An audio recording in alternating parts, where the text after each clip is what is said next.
প্রত্যেকে SMS করেন, প্রত্যেকে মেল পাঠান, প্রত্যেকেই লেখেন যে আমি তো জাতীয়তাবাদী। তা আমাকে কি করতে হবে? আপনার রোল রয়েছে, আপনি আপনার যে মানসিকতা, আপনার যে চিন্তাভাবনা, জাতীয়তাবাদীদের যে চিন্তাভাবনা, সেটা স্প্রেড করুন, প্রত্যেকের মধ্যে ছড়িয়ে দিন। কারণ স্কুলগুলোতে বেশি করে এই জায়গাটা করা উচিত।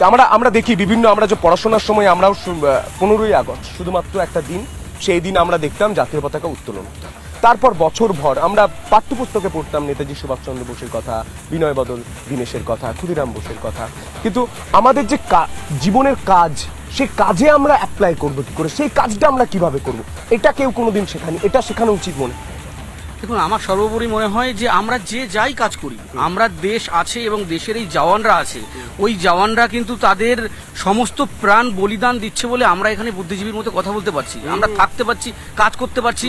আমাদের এইটুকু বোধ আমাদের রাখা উচিত। আমরা যে যা কাজ করি আমরা দেশের জন্য করি, আমরা ভারতীয়, আমরা ভারতের জন্য করি।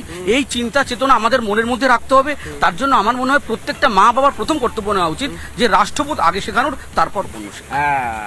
আমি কে, আমার নামের আগে আমি কে প্রশ্ন করলে আগে বলতে হবে যে আমরা ভারতীয়, আমি ভারতবাসী, আমি ভারতের অংশ, আমি ভারতে বাঁচি। এই বলাটাও একটা কিন্তু সবথেকে বড় কাজ।